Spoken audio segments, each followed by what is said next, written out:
Assalamualaikum warahmatullahi wabarakatuh.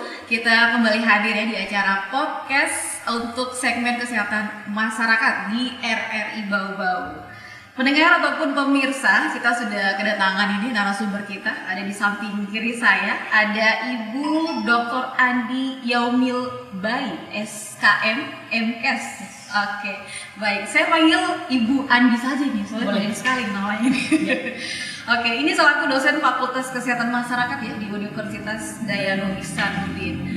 Dan pendengar, kali ini kita juga akan membahas ya terkait topik yang cukup menarik ini, yang mungkin jadi pembahasan banyak orang juga di luar sana, yaitu terkait stunting.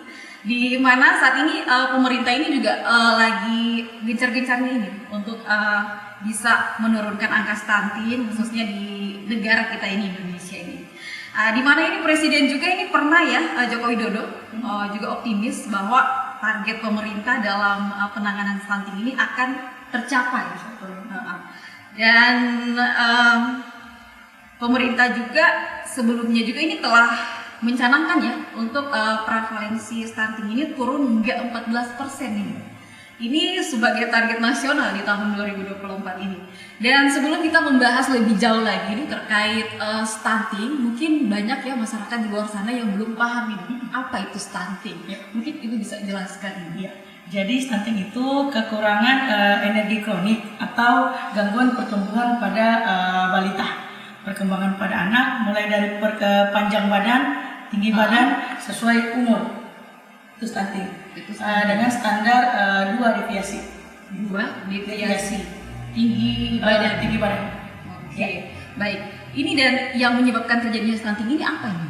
Yang menyebabkan terjadinya stunting bisa 1 pola asuh, 2 penyediaan air bersih, 3 terpaparnya dengan asap rokok, kemudian kurang pengetahuan ibu tentang bagaimana mengolah MPASI atau menu pendamping ASI.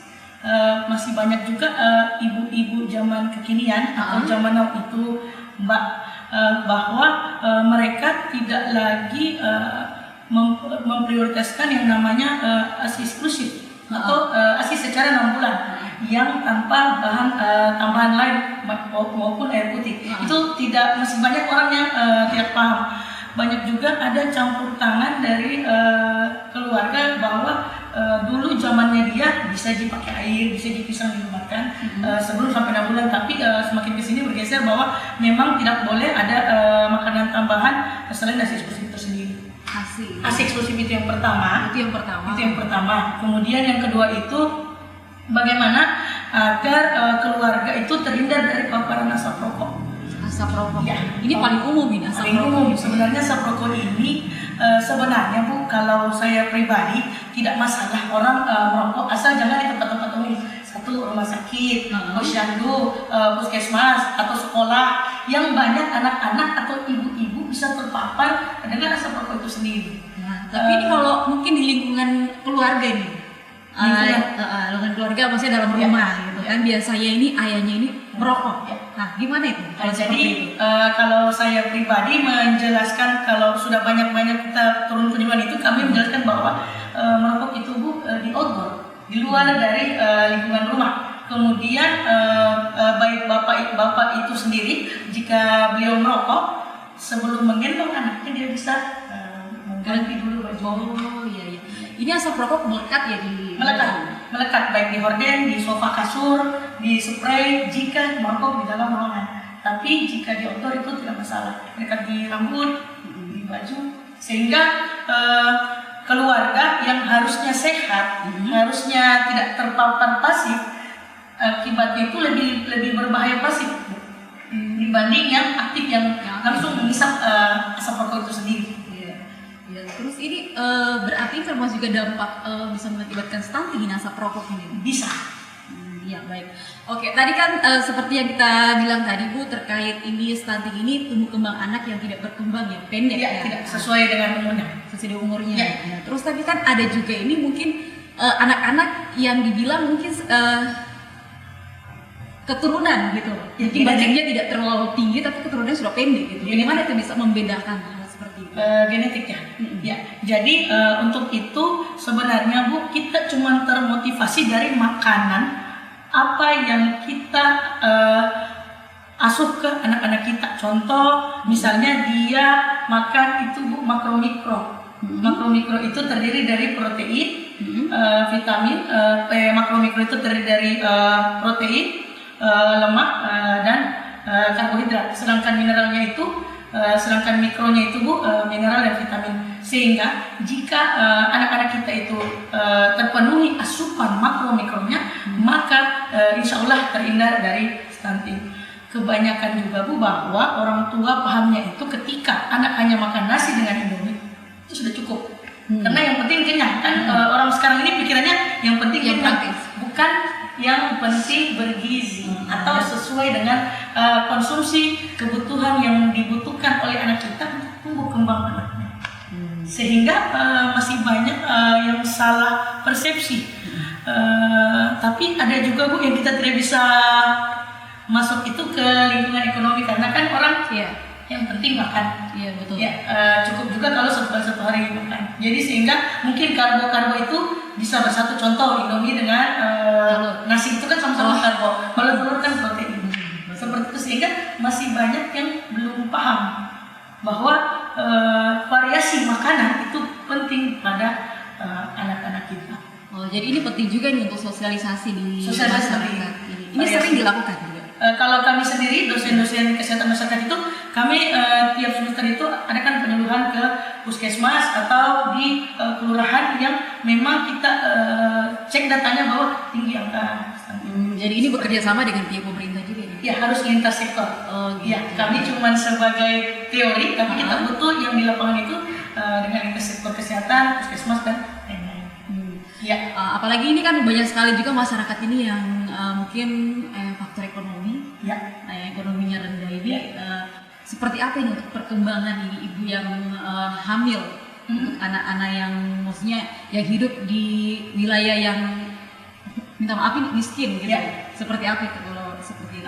Kalau kami kemarin itu turun ke masyarakat itu, kami lihat apa sih potensi lokal makanan yang ada di daerah itu. Contoh, kami kemarin ke daerah Kolese itu, dia di sana itu tinggi angka stunting. Jadi kita lihat apa pangan lokal yang kita bisa olah tinggi zat besinya untuk menurunkan angka stunting. Di sana itu banyak labu dan kelor, sehingga kami membantu secara pengetahuan bahwa kita bisa kelola kelor dengan labu itu Bu, dengan cara nikmat untuk anak. Kan kalau kita tanya selera anak tentang sayur itu, mungkin tidak semua selevel sama bahwa suka dengan sayur. Sehingga kami menginovasi makanan itu dengan membuat jadi puding atau bolu, cake. Sehingga rasanya itu bisa diterima oleh anak-anak sebaya. Ya, apa sih yang dampak-dampak stunting ini terhadap penderitanya ini? Dampaknya perkembangan kognitif otak, sehingga anak-anak itu lambat berpikir, kemudian pertumbuhan tidak sesuai dengan umur, kemudian bisa menyebabkan dia merasa tidak sama dengan umurnya untuk bertumbuh, sehingga dia merasa dirinya tidak sama pertumbuhannya. Seperti itu, dia merasa minder kepada teman-temannya yang seumurnya yang sudah tinggi. Itu dampak-dampak salah satunya. Kemudian kerugian ekonomi secara nasional, kita keker dia kerugian ekonomi, kemudian mudah sakit, sehingga anak-anak kita ini mudah terserang sakit karena sistem imunnya itu lemah. Kemudian Bu, ada juga beberapa yang kami lihat itu fungsi-fungsi tubuh seorang anak yang terkena stunting itu sudah tidak berfungsi dengan baik. Ini untuk penderita stunting ini apakah tidak bisa sembuh lagi? Bisa, belum terlambat, masih bisa. Oke, ini terus ini menurut data WHO ya, tahun 2020 ini diperkirakan 22% ini balita di dunia ini mengalami stunting ini. Sedangkan ambang batas standar WHO ini sebesar 22%. Artinya ini kondisi ini menggambarkan bahwa stunting ini berada di atas ambang batas. Nah, ini bagaimana ini menyikapi persoalan seperti ini? Ya, jadi kalau untuk menyikapi persoalan ini kita kembali ke budaya pangan lokal, karena untuk budaya itu sendiri ada daerah-daerah tertentu yang kembali memakan sesuatu. Contoh di daerah tertentu itu kembali makan kelor, sementara kelor itu tinggi akan zat besinya. Atau ada yang kembali makan atau tidak boleh mengkonsumsi yang namanya labu, sementara labu itu tinggi zat besinya. Atau ada juga orang yang pakai prioritas bahwa ikan itu amis sehingga dia tidak mau mengkonsumsi, padahal ikan itu tinggi zat protein hewaninya, sehingga bisa kita konsumsi untuk mengurangi angka stunting. Kalau kita bilang mengurangi itu agak berat Mbak ya, lebih bagus kita pakai fokus ke mencegah. Mencegah itu bisa kita lebih overprotective sama diri kita sendiri, sama keluarga kita sendiri untuk mengatur pola konsumsi di dalam keluarga. Jadi yang penting itu harus mencegah dulu. Mencegah kalau pribadi kita karena ibu menggunakan kesmas fokusnya ke mencegah. Oke, baik. Ya. Terus ini untuk strateginya ini, strategi apa ini yang dapat juga dilakukan pemerintah dalam upaya ini penurunan angka stunting ini? Jadi yang dilakukan pemerintah itu Bu, sudah ada strategi nasional daerah itu, ada teorinya itu Bu, dia sudah masuk ke strategi nasional daerah, ada gizi spesifik dan gizi sensitif.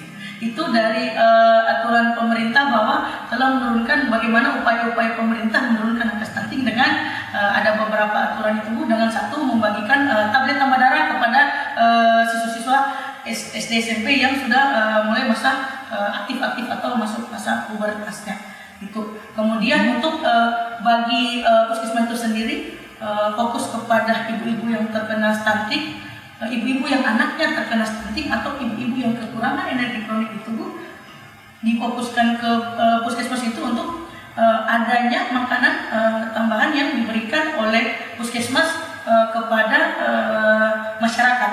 Jadi untuk lebih, kalau pertanyaannya Mbak tadi bahwa kira-kira masyarakat itu pemerintah itu dari mana, kita berangkatnya dari puskesmas, karena puskesmas itu skala preventif dari rumah sakit, skala preventif dari pemerintah sebelum kita masuk ke rumah sakit, karena rumah sakit itu sudah tingkat lanjut yang tidak mampu diambil dari puskesmas itu kita naikkan ke tingkat rumah sakit. Yang energi kroniknya sudah tidak tertolong atau bertahun-tahun berat badannya tidak naik, itu bisa kita naikkan ke tingkat rumah sakit.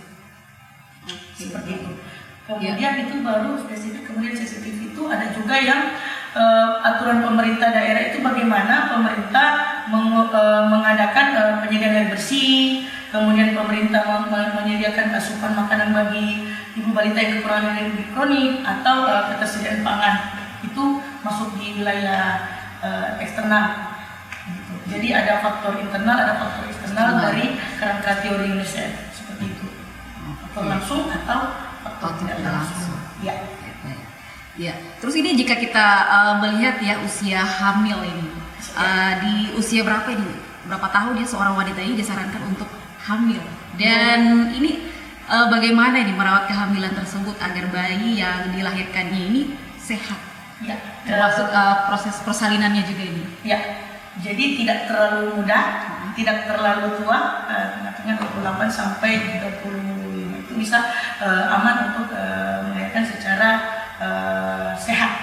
Baiknya disarankan, tapi kan ada juga yang memang jodohnya itu datang cepat, yang masih itu sudah bisa. Kemudian ada juga yang jodohnya itu datang terlambat, tapi kembali lagi ke fase aman dalam kehamilan itu tergantung lagi dari ketahanan fisik tubuh seseorang. Bagaimana ketahanan fisik tubuh seseorang itu bisa mempertahankan atau menjaga fisik selama masa kehamilan itu sendiri. Ya, terus tapi kan ini di daerah-daerah ini banyak ini masyarakat ya, kaum wanita ini yang menikah di bawah umur ya.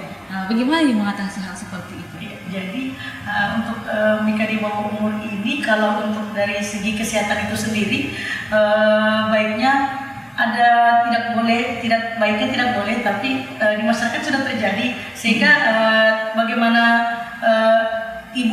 bagaimana anak ini mengambil pelajaran dari bagaimana dulu ibunya pada saat mengandung, bagaimana dulu cerita neneknya pada saat mengandung, atau bagaimana untuk memperhatikan makanan-makanan bayi mereka, atau pada saat dia mengkonsumsi pada saat ibu ini hamil, sehingga dia tidak kekurangan energi kronik ataupun protein. Oh, berarti ini tidak menjamin juga ini Tidak di bawah menjamin. umur itu Ya. bisa akan kena stunting kan? Iya, tidak menjamin juga. Tergantung dari Ya. asupan makanannya. Asupan sebenarnya Pas semua proses. kembali ke asupan, kembali ke pemahaman bahwa kita butuh menghilangkan rasa tidak enak makanan untuk sang jabang bayi kita. Seperti itu. Kan biasanya kita cari selera, sementara makanan sehat itu rata-rata tidak, misalnya kalau diolah secara labu dimasak saja tidak pakai santan itu kan lebih bagus dibanding yang pakai santan atau kelor yang dipakai. Biasanya ada orang inovasi lagi dia pakai santan, padahal sebenarnya bagusnya itu dia dimasak saja kemudian dikonsumsi lebih aman sehingga kita dapat lebih mendapatkan kaya manfaatnya dibanding ada campuran-campuran lainnya seperti itu. Apalagi kan zaman sekarang ini banyak sekali nih Inovasi. penyedap apa campuran itu. Iya. Nah, itu juga mungkin bisa MSG. berdampak juga nih. Bisa berdampak kalau dia terlalu kita biasanya kalau untuk anak-anak itu kalau anak-anak sudah terbiasa dengan rasa asin kemudian besoknya ibu bikin hambar dia sudah akan mencari rasa asin, atau anak-anak sudah terbiasa dikasih rasa manis atau enaknya coklat pasti anak-anak sudah tidak mau lagi Terbiasa makan dengan apa, sehingga ibu bisa pusing bagaimana ini mengelola makanan kesehariannya untuk mengelola MPASI-nya kalau kita fokus ke rasa manis atau rasa asin yang menggunakan penyedap rasa tadi seperti itu. Sehingga kembali kami berupaya menginovasi bagaimana sih buah atau sayuran itu kita combine menjadi makanan sehat dibanding anak-anak itu membeli jajan-jajanan gorengan atau seperti banyak gorengan yang dijual di sekolah-sekolah itu juga bisa menyebabkan itu nanti pada anak masa pertumbuhan emas anak.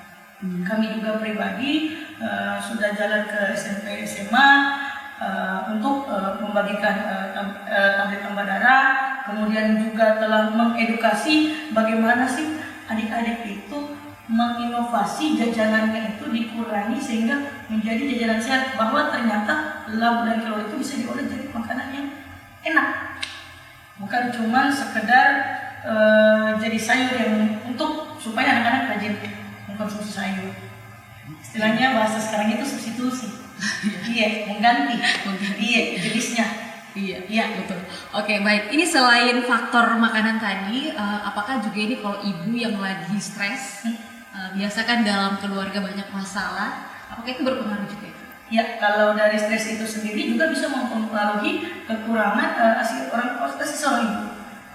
Maksudnya asi Untuk seorang pertumbuhan kembang bayinya dalam ya, itu bisa membuat dia tidak sempurna berpikir, sehingga mempengaruhi janinnya itu mempengaruhi kalau dia lagi hamil. Lagi hamil, kalau dia sudah menyusui dia mempengaruhi keluarnya ASI. Gitu, sehingga baiknya bagaimana kerjasama antara suami dan istri ini ketika ada masalah itu baiknya diselesaikan sehingga tidak berdampak pada pertumbuhan anak-anak kita.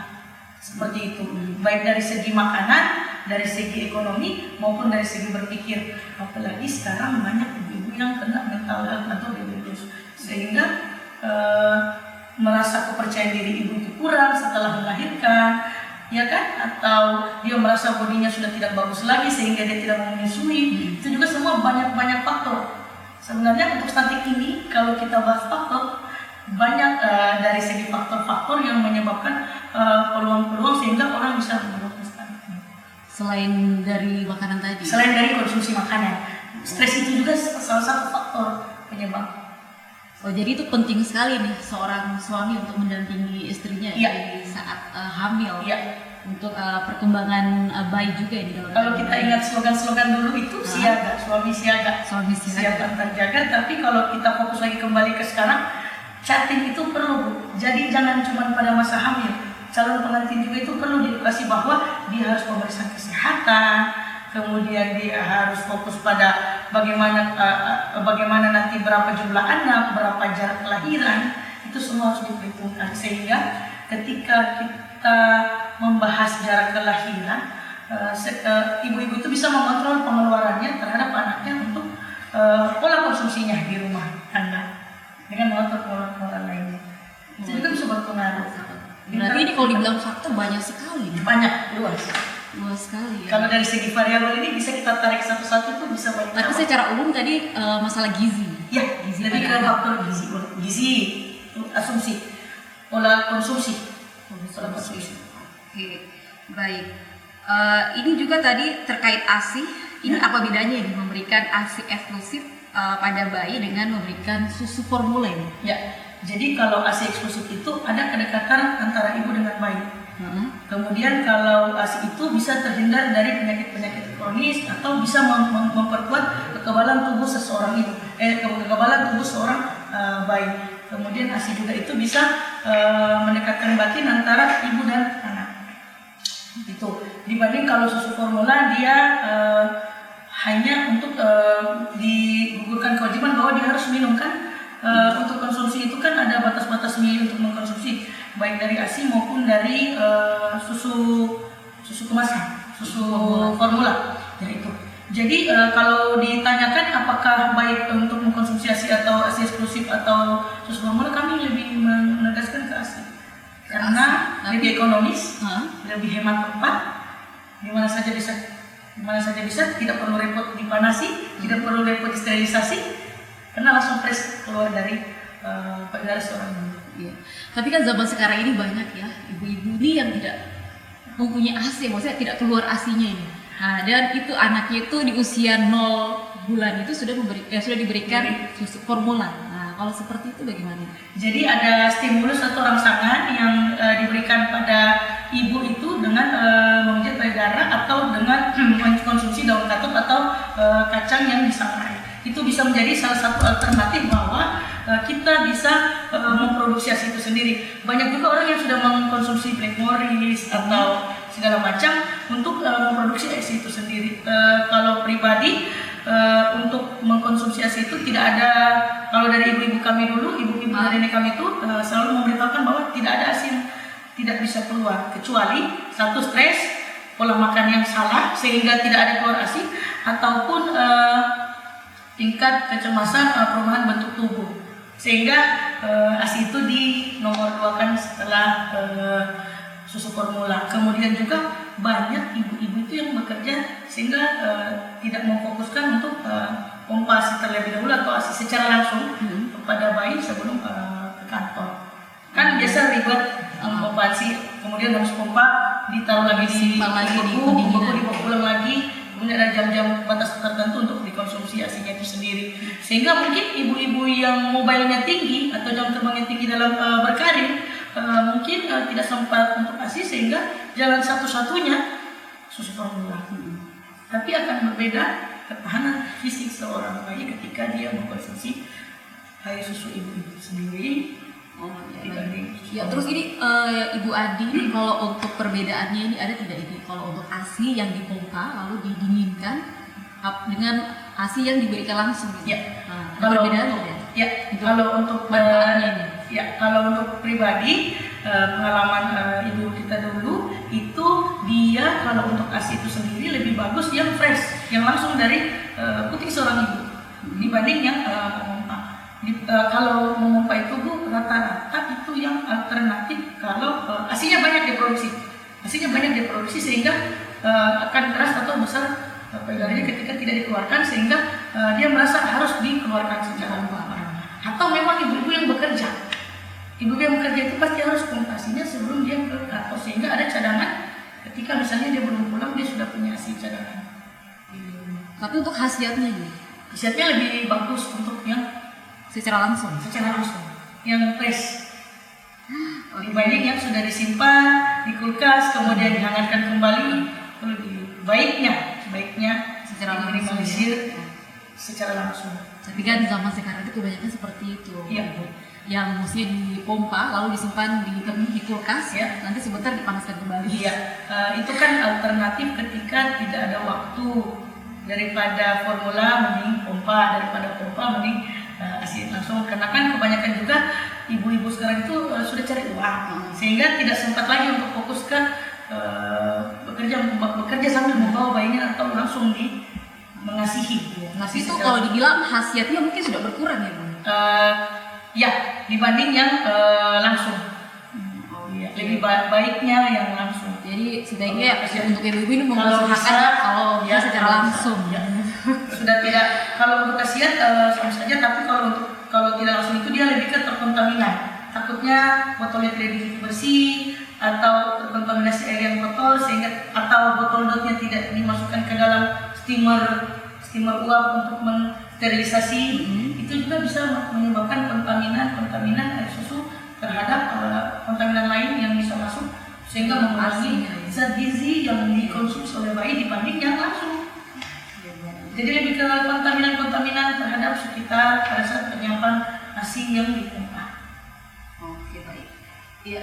Terus ini ya Bu, pemerintah ini kan kita sudah menyusun strategi nasional ya, untuk percepatan penurunan stunting jadi 5 pilar. 5 pilar ini apa saja Bu?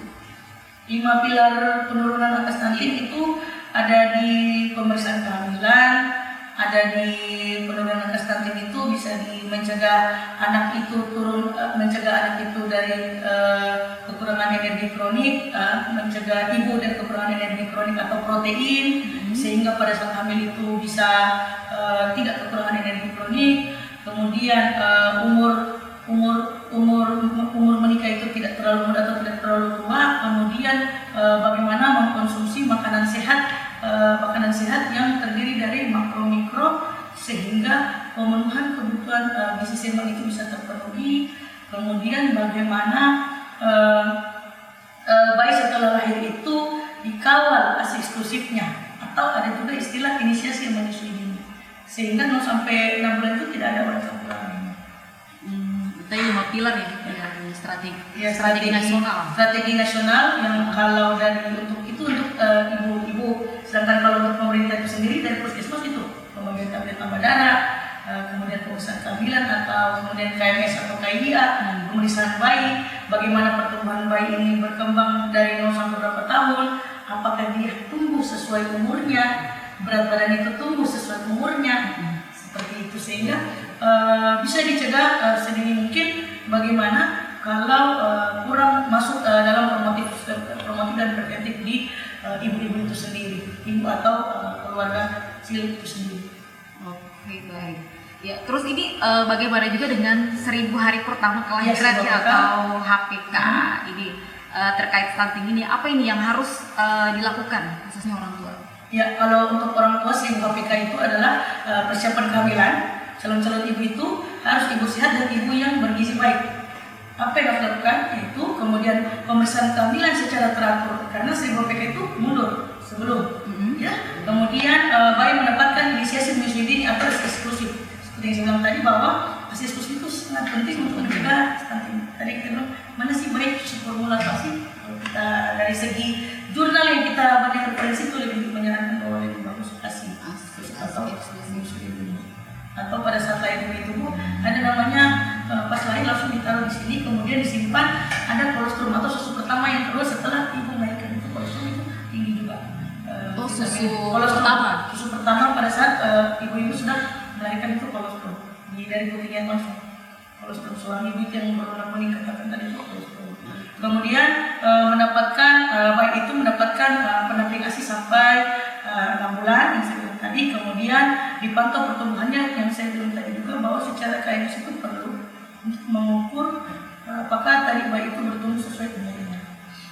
Kemudian 1000 HPK itu apakah bayi ini mendapatkan imunisasi dasar atau tidak, imunisasi dasar dan kapsul vitamin A itu juga penting di 1000 HPK.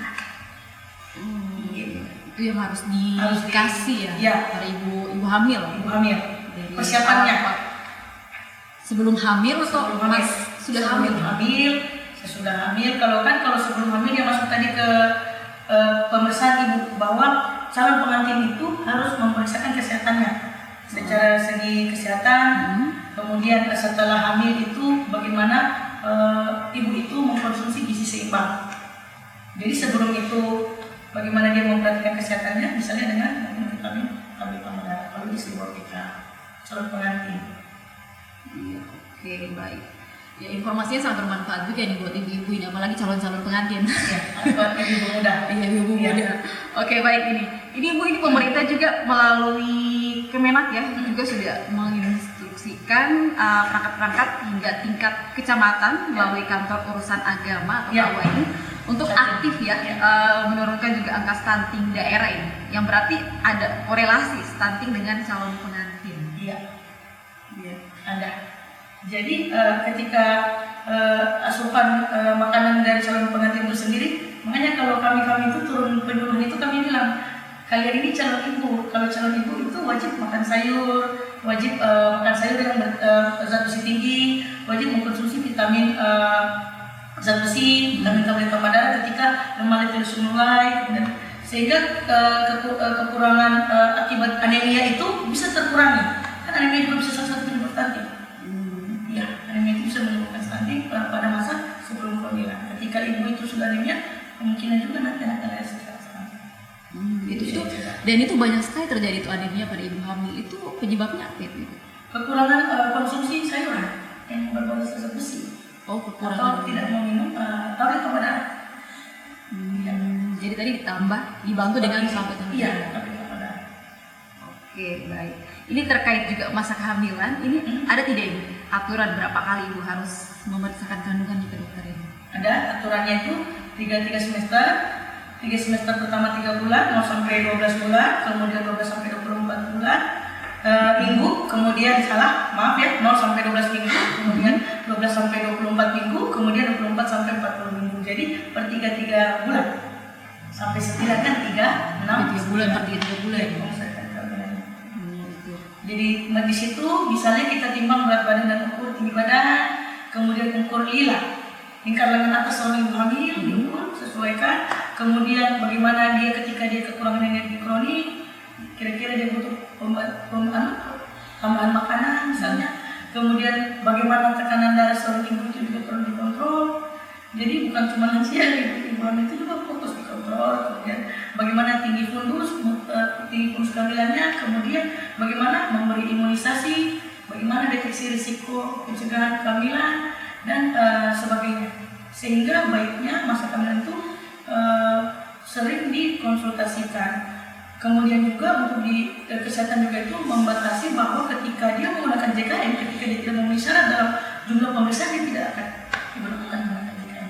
Jadi itu juga salah satu cara pemerintah mengatasi kekurangan energi kronik pada ibu hamil dengan melakukan pemeriksaan.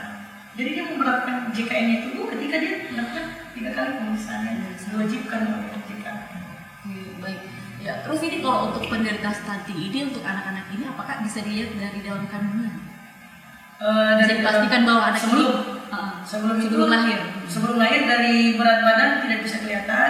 Dia kan hanya kelihatan dari 3 dimensi pada saat lahir, kan dia hanya 3 dimensi, jadi belum bisa kelihatan. Kalau dalam kandungan ini belum bisa dipastikan bahwa anak ini mungkin bisa mengalami stunting. Iya, belum bisa. Tapi ibu-ibu itu sudah harus memperkirakan apa yang dia konsumsi atau apa yang ada di sekitarnya dia. Ibu-ibu itu tidak boleh terpapar asap rokok sebelum ibu hamil. Karena itu baiknya tidak terpapar asap rokok, karena ketika dia terpapar asap rokok, dia stres, begitu banyak racun-racun di dalam tubuhnya sehingga bisa mempengaruhi pertumbuhan kembang otak anak. Baiknya itu tidak juga kami larang suami-suami merokok, itu mungkin biasanya, cuma jangan di dalam rumah yang ada ibu dengan anak atau ibu yang lagi hamil. Baiknya di luar.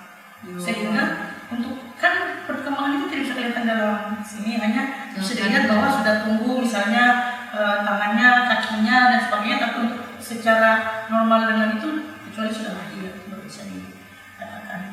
Kalau sudah lahir di dunia baru kita bisa memastikan bahwa anak ini tumbuh kembangnya apakah dia menderita stunting atau tidak. Seperti BBL kan itu kan sudah bisa kelihatan bahwa dia lahir rendah.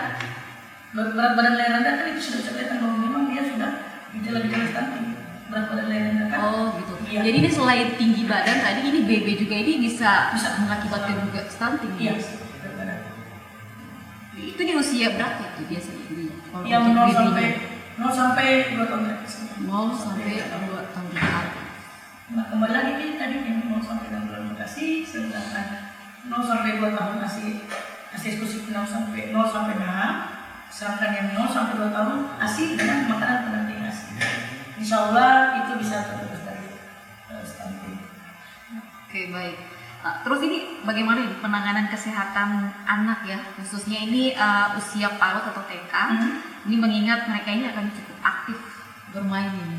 Seperti apa ini? Kalau untuk masalah keaktifan dari seorang anak itu biasanya lebih susah diajak anak-anak itu dikonsumsi makanan bergizi saja.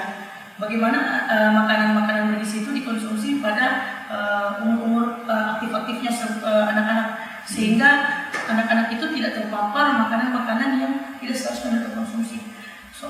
Kebanyakan juga kan sekarang ini kita tidak juga bisa mencegah bahwa di luar sekolah itu ada banyak jual minuman-minuman yang soda yang tidak harusnya dikonsumsi oleh anak-anak, terus minuman yang susu yang tinggi juga gulanya, bahwa yang mana yang harus dikonsumsi oleh anak-anak, susu yang dibikin dari rumah misalnya yang tidak dikonsumsi, yang tidak ada tambahan gula atau seperti apa, atau yang rasa plain, itu tergantung dari bagaimana pola asuh seorang ibu. Ini kembali lagi bahwa bagaimana ibu ini bisa menyiapkan bekal kepada anak-anaknya sebelum anak-anak di sekolah, sehingga anak-anak itu tidak lagi tergiur untuk jajan. Itu untuk bagaimana sih kita preventifnya seorang ibu, atau bagaimana sih kita ini anak-anak ini aktif-aktifnya sehingga misalnya dia juga jarang makan. Nah, itu bagaimana strategi seorang ibu menginovasi makanan sehingga makanan itu menarik, dikasih bentuk model-model atau diikutkan karikatur-karikatur gambar-gambar yang beliau suka, misalnya seperti gambar Batman itu ditaruh di makanan berbentuk animasi, kemudian sehingga anak-anak bisa mau memakan makanan yang dibuat oleh ibu sendiri. Oke. Terus ini untuk mengatasi stunting ini mungkin ada juga ini sosialisasi dari bagian pihak sekolah untuk anak-anak khususnya para ibu-ibu ini untuk bisa memahami dampak dari stunting ini. Itu sering juga dilakukan. Iya, kalau kami sendiri ketika pengabdian kami sering memberitahu bahwa bagaimana kalau untuk ibu-ibu itu kami sasar ke posyandu. Kalau untuk ibu-ibu langsung itu kami sasar ke posyandu. Kalau untuk sekolah kami cuma menyasar pada anak-anaknya. Anak-anak sekolah itu agar tidak jajan sembarangan atau menghindari jajan-jajanan yang berwarna-berwarna, yang soda, yang tinggi akan gula, itu kami fokus ke anak SMP, SD. Tapi kalau untuk ibu kami sasar ke posyandu. Karena cuma di posyandu kami bisa menemukan ibu-ibu yang bisa kami kumpulkan pada saat mereka harus jadwal posyandu. Terus ini kalau di daerah-daerah terpencil ini kan banyak juga ibu-ibu yang mungkin malas ke posyandu untuk memeriksakan anaknya. Nah, itu seperti apa itu kalau seperti itu? Kalau dari kami sendiri kan dari segi praktisi atau dosen sendiri, bagaimana seorang kita memediasi atau memberitahukan kepada masyarakat bahwa keposyandu itu penting karena banyak mendapatkan manfaat untuk mengetahui tumbuh kembang anak. Sedangkan kalau untuk bagaimana mempengaruhi ibu-ibu itu kembali lagi kepada teori bahwa atau habit atau kebiasaan yang ibu-ibu terapkan. Makanya ada istilah katanya di puskesmas ada jemput bola bahwa kalau dia tidak ke posyandu, ibu-ibu yang didatangi ke rumah. Itu dari strategi ibu-ibu didatangi ke rumahnya, itu strategi lagi dari puskesmas itu sendiri. Tapi kalau dari kami pribadi, kami cuma bisa akses ke posyandu. Karena untuk ke rumah-rumah itu kan kita tidak tahu di mana alamatnya, kita tidak tahu siapa yang memanggil atau sebagainya.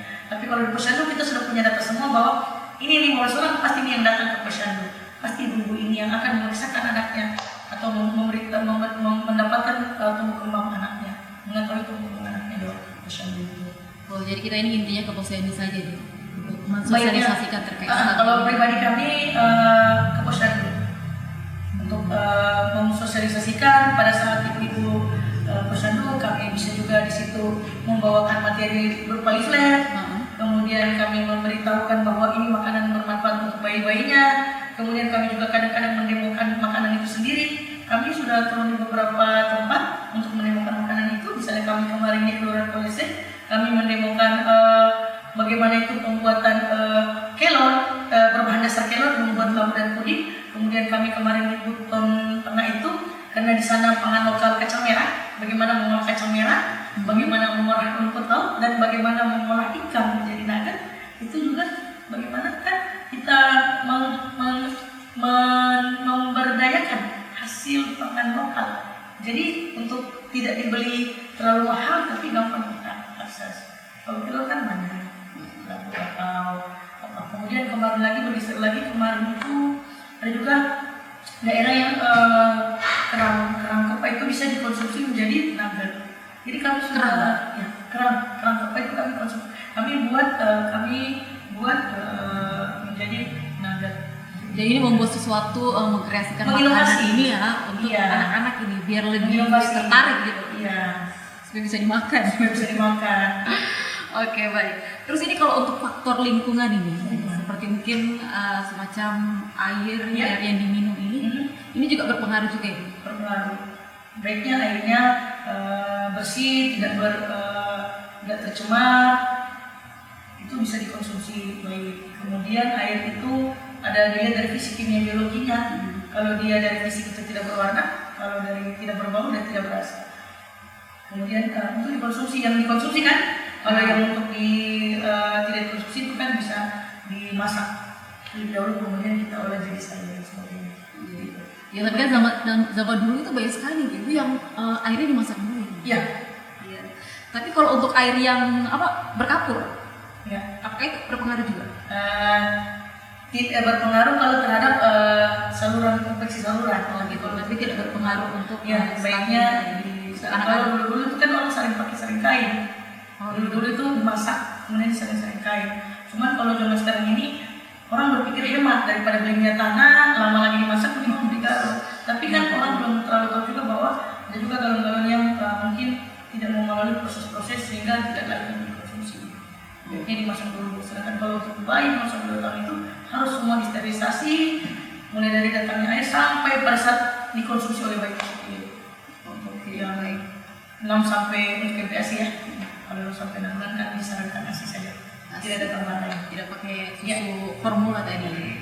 Dan itu tadi makanan pendamping juga itu sangat penting juga ini untuk anak. Penting. Makanan pendamping itu sangat penting untuk bayi balita yang sudah 6 sampai 2 tahun. Itu yang seperti kami bilang tadi bahwa yang kami bikin itu makanan pendamping ASI. Kalau dijadikan dilumatkan, kemudian ada makanan-makanan yang diinovasikan, misalnya 0 sampai 6 bulan itu semua ASI. Kemudian makanan yang lumat itu di umur 6 sampai 8. Kemudian makanan yang agak lembek itu 9 sampai 11. Kemudian 12 sampai 14 itu makanan keluarga atau sudah seperti semi dulu. Sehingga anak-anak itu mengetahui tekstur perbedaan halus lumat dengan bentuk-bentuk makanan, sehingga dia indera pengecapnya berfungsi. Kemudian rasa itu jangan dominasi rasa MSG, bagaimana bawang putih bawang merah saja yang kita berikan. Kemudian bagaimana dibatasi konsumsi gula di misalnya pisang campur apa gitu, itu di buah kan, inovasinya di makanan dengan buah. MPASI itu sendiri. Selingan-selingan. Pas 6 bulan itu harus makannya itu buah. Buah boleh, makanan yang dilumatkan jadi bubur boleh, semua makanan yang dilumatkan itu disarankan untuk bayi Di Iya. umur 6 6 sampai bulan dari 2 1 Iya. tahun ke atas. Itu untuk memberikan ASI ini anak-anak 0 bulan sampai 2 tahun batas. ASI biasa, ASI semua 0 sampai 2 tahun. Baiknya ASI eksklusif cuma 0 sampai 6 bulan. Tapi tetap pendampingan MPASI ya. Oke. Karena ada fase-fase umur itu tidak lagi didukung dengan ASI saja. Dia harus butuh zat besi atau tambahan pendamping makanan lain. Makanya ada MPASI. Karena makanan pendamping artinya ASI itu butuh pendamping. ASI butuh pendamping. Iya, ASI itu butuh pendamping. Karena kalau tidak itu dia akan kekurangan zat besi. Hanya dari makanan-makanannya kayak zat besi ya, dari kita upayakan dari protein hewani dan nabati itu dikombin Harus dipenuhi semua ini. dikombin, kemudian kita bisa membaca literatur jurnal. Misalnya ada anak yang alergi, kita substitusi dengan apa sih? Seperti itu. Jadi sebenarnya kalau ada istilah ibu yang belum tahu itu bukan ibu yang tidak mau mencari tahu, karena sekarang ilmu pengetahuan itu sudah ada di genggaman tangan. Tapi kita tinggal scrolling, kita tinggal baca jurnal, yang mana yang tinggi akan zat besi, yang mana tinggi protein hewani, yang bisa mengurangi atau meminimalisir angka stunting, itu bisa kita combine di makanan yang saya masukkan dari 3 jenis tekstur makanan tadinya. Oke, baik. Iya. Karena waktu juga ini mungkin kita cukupkan dulu ini. Mungkin ada kesimpulan nih dari apa kita bahas malam ini. Ya, baiknya bagi ibu agar mengkawal bayinya itu bekerja sama dengan ayah terhindar, bebaskan ibu dan anak Anda. Jika Anda menyayangi ibu dan anak Anda itu, hindarkanlah mereka dari asap rokok, karena itu dari faktor eksternal ketika bayi itu menghirup. Kemudian untuk ibu sendiri bagaimana memperkaya referensi makanan, sehingga ketika anak-anak itu besar, dia sudah tahu bahwa rasa buah ini enak, rasa makanan ini enak, jadi sehingga dia tidak mencari jajanan-jajanan di luar yang dibuatkan oleh ibunya tadi itu sendiri. Bagaimana juga ibu meluangkan waktunya itu untuk membuatkan bekal kepada anak-anaknya ketika anak-anaknya sekolah, sehingga anak-anak itu tidak tergiur untuk jajan, dan kita tidak bisa membatasi bahwa jajanan di sekolah itu jajanan yang kita tidak bisa kontrol. Dia menjual apa, kita tidak bisa kendalikan. Kita juga tidak 24 jam temani anak sama sekolah, sehingga kita bisa kontrol dengan membuatkan bekal. Kemudian kepada calon pengantin, mempersiapkan kehamilannya dengan baik, dengan makan makanan yang bergizi, dengan mengkonsumsi vitamin zat besi, dengan makan sayur, dengan protein. Kemudian kepada ibu hamil, kemudian urusan kehamilannya, kemudian kepada anak itu, sampai kepada anak dikawal ASI eksklusif 6 bulan dan ASI. Insya Allah 1000 HPK ke 1000 HPK ke 7000 HPK itu 8000 HPK itu bisa terlaksana karena menyasar pada remaja dan anak-anak. Jadi bukan cuma lagi 1000 HPK, sudah ke 8000 HPK. Oke, baik. Iya. Baik, apa yang disampaikan dari Ibu Andi untuk pencegahan stunting ya, peran kedua orang tua itu sangat penting ya dibutuhkan juga untuk mewujudkan keberhasilan generasi unggul di masa depan ini. Demikian kebersamaan kita di malam hari ini. Terima kasih untuk Ibu Andi sudah menyempatkan juga waktunya untuk hadir bersama kita di malam hari ini. Semoga Ibu Andi ini sehat selalu ya, dan tentunya bisa dimudahkan untuk memberikan ilmu kepada generasi muda kita. Baik, saya akhiri. Assalamualaikum warahmatullahi wabarakatuh. Waalaikumsalam warahmatullahi wabarakatuh.